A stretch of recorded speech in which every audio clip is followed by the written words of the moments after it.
for our side of things, injury-wise, right? Kyler Gordon and Brisker being out pretty substantial. Jaquan Brisker's probably playing.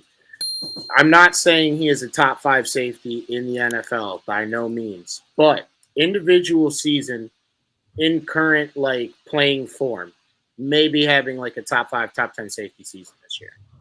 That's not too far fetched to say the way he's been playing. And you also throw into the fact that he's a rookie.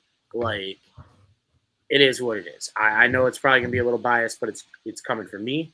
But I still think that we've seen everything that we've needed to see from him. Kyler Gordon's not on that same level, but at the end of the day, like, Zach Wilson is a bum. I like that.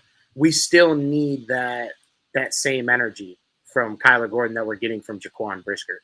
And I don't know. I just feel that if we don't have those two guys, I usually am worried about our secondary just based off of it having rookies in it. But and then too, it's like Jalen Johnson can only be perfect for so long before he gets beat.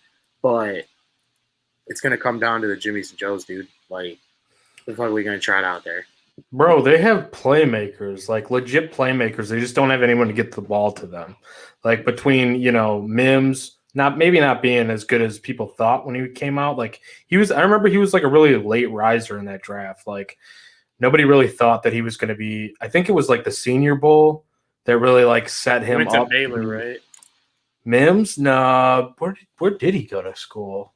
I'll have to look that up because I feel like it was a smaller school than that, but I could be wrong. Is that Denzel Mims? Yeah, Denzel Mims. Let's see. Was it Baylor? I'm pulling it up right now. Yeah, it was Baylor. You're right. Yeah.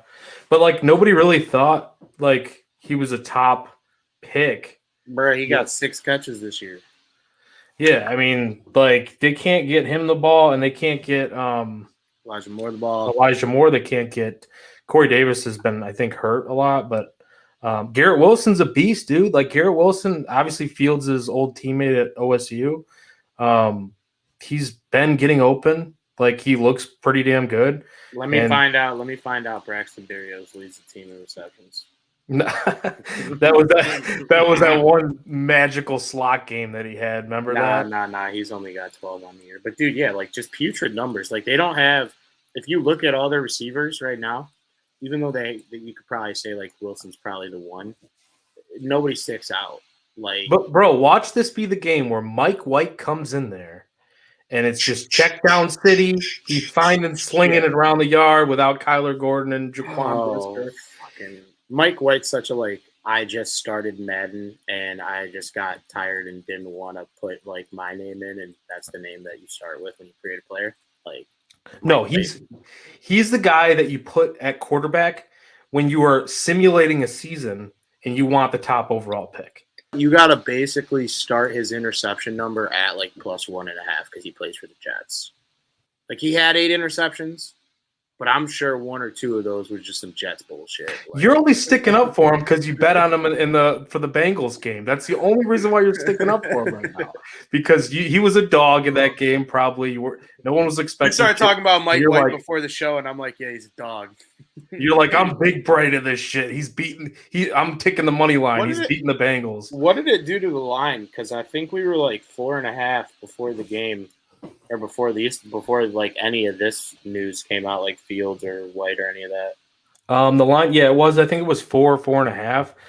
Actually, I think when lines came out, I could be 100% wrong about this, but I feel like it was 3.5. Dude, it's 6. It's 6 now. Yeah, the Mike White effect. I'm sorry, but like Mike White aside, I know this defense is really good. Like, we'll talk about the defense here in a second, but like, just from a strictly gambling point of view, like the Bears could probably cover this spread. I know Trevor Siemian probably. I would like to see. This is not financial advice, and we don't normally say this, but if you're going to take it now, because if Fields gets announced, that's 3.5 all day. All right, so here's the other part of it.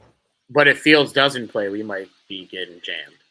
Yeah, we're probably going to be. I mean, like, let's think about this for a second.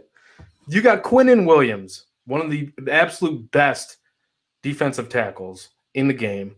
Like, he's a dog. You want to talk about Mitch White? I don't even know what his name is. Yeah. Him being a dog. Quinnen Williams, dude. One of the top. He's the That's the guy leading that said tag getter, bless me after he sneezed. Remember? bro. But I mean, he's just blessed at everything, bro. Like this dude.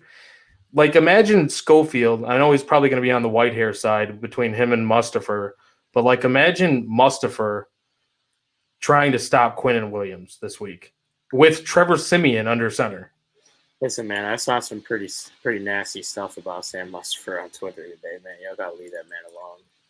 Uh-oh, that thread? Yeah, dude, that shit was fucked up. Dude. Yeah. Not gonna say whose thread it was or what was in the thread, but like, come on now. Let's. Hey, listen, don't change the subject, all right? Mustafa's been fucking bad. We didn't make the thread, so we could talk all the shit we want about how he's been playing. That thread is horrible, though. Let's be honest. Yeah, well, at the end of the day, players are people too, and unless you're Charles Leno, that shit's just not gonna fly.